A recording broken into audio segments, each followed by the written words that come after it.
आइए देखते हैं लामीज थ्योरम पे आधारित क्वेश्चन नंबर 3। ओके, ये डिफरेंट टाइप का क्वेश्चन है लामीज थ्योरम का।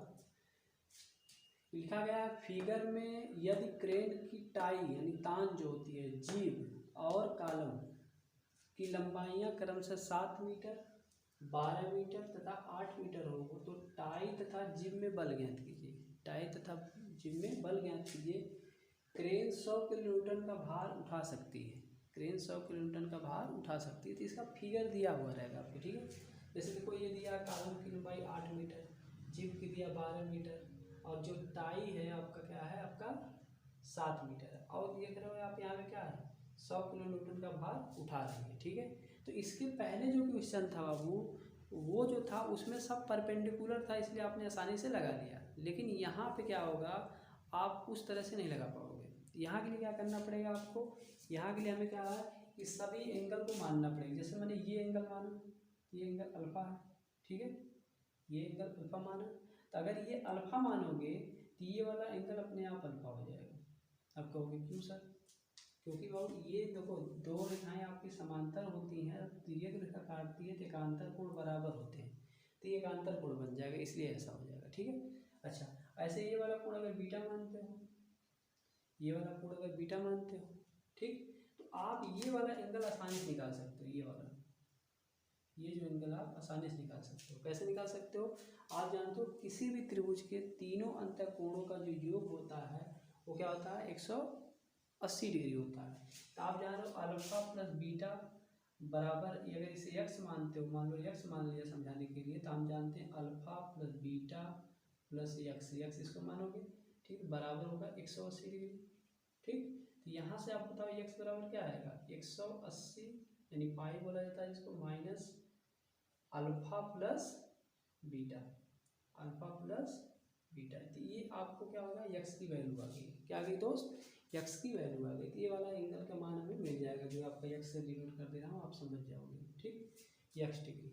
ठीक, अच्छा अब हम क्या करते हैं, अब हम क्या करना है, अब ये बातें हमने निकाल ली। इसके बाद बाबू हमें क्या करना पड़ेगा, सबसे पहले जो हम, चूँकि हम देख रहे हैं क्या कि 8 मीटर दिया है, 12 मीटर दिया और 7 मीटर दिया हुआ है। ठीक है, तो हम क्या करेंगे, यहाँ पे एंगल निकालेंगे, सबकी वैल्यू निकालेंगे। जैसे अल्फा की वैल्यू क्या आएगी, बीटा की वैल्यू क्या आएगी, या एक्स डिग्री की वैल्यू क्या आएगी, या ये एक्स डिग्री की वैल्यू क्या आएगी, इस चीज़ को हम निकालेंगे। कैसे निकलेगा इस चीज़ को देखो। तो आप जानते हो, आप पढ़े होंगे मैथ में, कोणों की भुजा और कोणों के संबंध में मैथ में कोज्या का रूल होता है। क्या होता है, कोज्या का रूल होता है। पहले समझ लो कोज्या का रूल क्या होता है, तब आगे बताएंगे। जैसे आपका ये कोई त्रिभुज है, ये त्रिभुज क्या बाबू, ABC, ठीक, ये त्रिभुज है। ये कोण A के सामने क्या है, आपका A है, कोण B के सामने आपका क्या है, आपका B है, भुजा दिया गया है। ठीक, कोण C के सामने आपकी भुजा C दिया गया है। तो कोज्या का रूल कहता है, अगर मान लीजिए आपको इसका वैल्यू निकालना है, तो कास A बराबर होता है बाबू B² plus C² minus A² बट्टे 2BC। इस फार्मूले से हम निकालते हैं। मतलब जो भुजाएं दिया रहेगा, जैसे आप देखो भुजा दिया 8 दिया है, 7 दिया है, 12 दिया है, त्रिभुजाकार शेप है, तो आप ये वाला रूल लगा सकते हो। और थर्ड ईयर में भी बाबू क्या होता है, एक चैप्टर होता है बैलेंसिंग टर्म में, थ्योरी ऑफ डिजाइन में। ठीक है, तो ये सब रूल जब आप जानते हो तो वहाँ पे तभी आप उस प्रॉब्लम को सॉल्व कर पाते हो, नहीं तो लड़के को नहीं आता है, नहीं तो लड़के को समझ में नहीं आता, बहुत प्रॉब्लम होता है। इसलिए मैकेनिक्स बहुत इंपॉर्टेंट होती है। अब देखो ऐसे ही अगर आपका ये वाला एंगल निकालना है, काश B यानी B कोण निकालना है, क्या करोगे, अब देखो क्या हो जाएगा आपका A² plus C² minus B² अपान 2AC।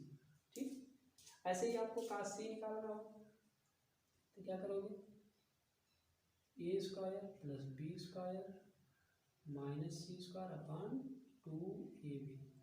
इसको याद रखना बहुत आसान है। आप देखो क्या देख रहे हो, जैसे काश A निकालना, A कोण का निकालना है, तो ये वाला जो आपका इसके सामने जो भुजा है इसको माइनस A² में रखा गया, और दोनों का क्या किया दिया है, A² प्लस B² जोड़ दिया जाएगा, और इन्हीं का क्या किया, दुगुना करके नीचे लिख दिया गया। ऐसे आप सब में देख रहे हो। इसे कोज्या कोसाइंस रूल बोलते हैं। क्या कहते हैं, कोसाइंस रूल। ठीक, तो इस सवाल में आपको कोसाइन रूल क्या होगा, लागू होगा, लगाया जाएगा। कोसाइन रूल क्या किया जाएगा, लगाया जा रहा है। तो ये कोसाइन रूल हमने आपको समझाया, इसको मिटाते हैं। ठीक है, ये समझ में आ गया होगा। तो ये आपको मैंने हटा दिया। अब देखिए, अब चूंकि इस चित्र के अनुसार अगर मुझे कास अल्फा का मान निकालना है, कास अल्फा का मान निकालना हो, देखो कास अल्फा का मान निकालना तो क्या करो, कास अल्फा बराबर, कास अल्फा बराबर क्या होगा, जो इसके सामने वाले भुजा माइनस में आएगी और सबका वर्ग करके लिख दो, यानी 8 का स्क्वायर प्लस 12 का स्क्वायर माइनस क्या हो जाएगा बाबू 7 का स्क्वायर, अपान क्या हो जाएगा 2 गुणे 8 गुणे 12 हो जाएगा।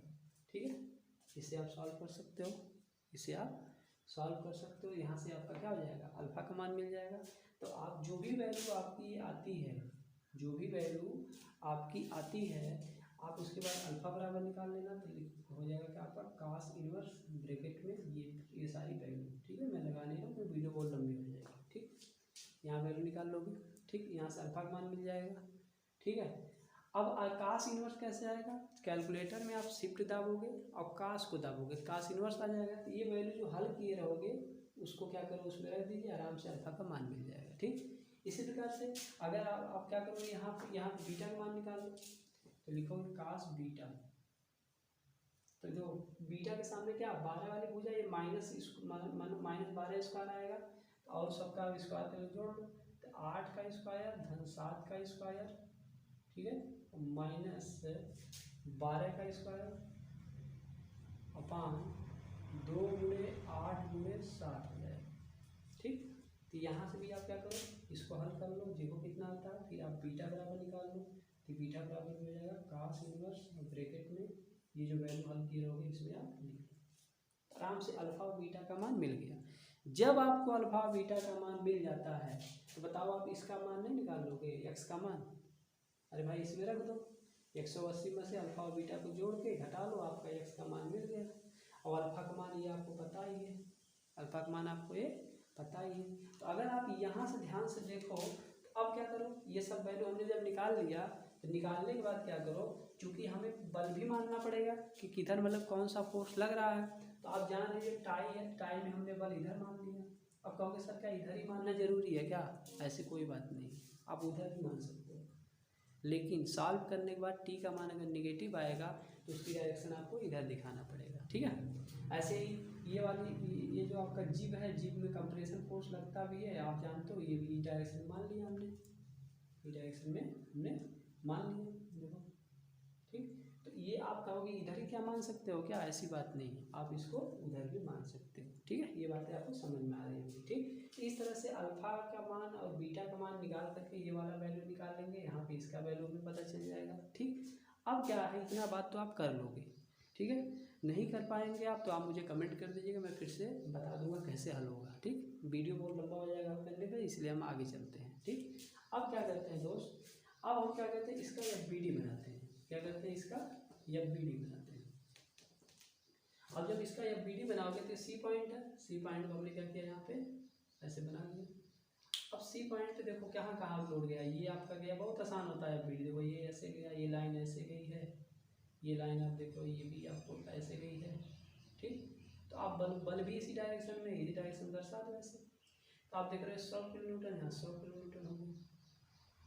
ठीक, अच्छा यहाँ से आप देख रहे हो क्या है, ये वाला आपका इस वाले बल को P मान लो और इस वाले बल को क्या करो, Q मान लो, यानी ये आपका P मान लो, इसको Q मान लो, आप कुछ भी मान सकते हो, मैंने पहले बताया था। ठीक, अब देखो आप देख रहे हो ये वाला एंगल जो क्या है आपका है x डिग्री में है, ऐसे दर्शा रहे हैं, आप निकाले रहेंगे आराम से उसकी वैल्यू आएगी। अल्फा का भी मान आप जान ही रहे हो कितना। ठीक, तो अगर आपको ये वैल्यू निकालनी है, ये कितना आएगा, तो आप कैसे करोगे, आप कैसे करोगे, देखो इसका वैल्यू भी एक निश्चित मान आएगा, आप जान रहे हो कितना आएगा, वो हल करोगे तो अपने आप समझ में आ जाएगा। इसका भी मान एक वैल्यू निश्चित आएगी, तो ये जो वैल्यू आएगी ये आएगी 360 माइनस क्या अल्फा प्लस x डिग्री जो हल की रहोगे, ये वैल्यू आ जाएगी, कोई दिक्कत नहीं होनी चाहिए। ठीक है, अब ये लामी क्या है, 3 बल लगे हुए हैं, चूँकि क्रेन पे जब लोड लगाया गया होगा तो क्या होगा, इक्विलिब्रियम पोजीशन में होगा, क्या होगा, इक्विलिब्रियम पोजीशन में होगा। अब हम क्या करेंगे, इस पर हम लामीस थ्योरम लगाएंगे। तो लामीस थ्योरम आप जानते हो, मैंने बताया था उसमें जो भी बल होते हैं उन्हें ससुर मान लो। ठीक है, और जो आपके एंगल बन रहे हैं उनको आप क्या करो, दुल्हन का चेहरा मान लो। ठीक है, अब यहाँ क्या हो जाएगा, P अपान साइन। ठीक है, अब देखो P यानी ससुर यहाँ पे है, ससुर यहाँ पे, तो इस वाले को भी देख सकता है, यहाँ से इसको भी देख सकता है। देख क्या नहीं सकता, अल्फा को, क्योंकि ये आपका पर्दा लगा हुआ है।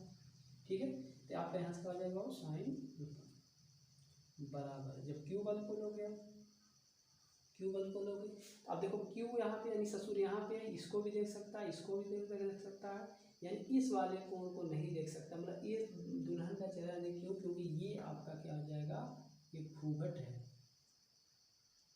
वो था ना, घूंघट को ना खोल रे गोरी, घूंघट को ना खोल, घूंघट है अनमोल, तो घूंघट बड़ा अनमोल है।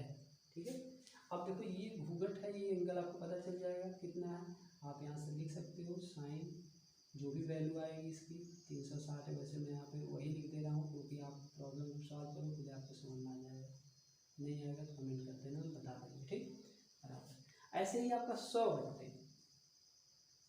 बट्टे क्या हो जाएगा बाबू, साइन। ठीक है, क्या हो जाएगा साइन। अब देखो 100 यहाँ पे ससुर आ गया, यहाँ पे इसको भी देख ले रहा है, यहाँ से इसको भी देख क्या ले नहीं पा रहा है, ये x डिग्री वाला, यहाँ से हो जाएगा ये x डिग्री। ठीक, अब कितना आसान है, देखो आपको इसका वैल्यू पता है, इसका भी आपका वैल्यू होगा निश्चित वैल्यू, इसका भी कैलकुलेटर में डालो आराम से आ जाएगा। इसको इसके बराबर कर लो, फिर इसको इसके बराबर करके पी और क्यू का मान निकालो, पी और क्यू का मान निकालो। अगर हल करने पर पी का मान निगेटिव आता है तो इसका मतलब उसकी डायरेक्शन इधर होगी, अगर क्यू का मान निगेटिव आता है तो उसका डायरेक्शन क्या होगा, इधर ना होगी इधर होगी। तो ये बात आपको याद रखना। ठीक है, इस तरह से इस क्वेश्चन को क्या किया जाएगा, लगाया जाएगा। ठीक है, और जीव में क्या होगा बाबू, यहाँ पे देखने से जीव में कंप्रेशन होगा, इसमें टेंसाइल होगा, इसमें क्या होगा, टेंसाइल होगा। तो ये आपका था प्रॉब्लम नंबर 3। Thank you.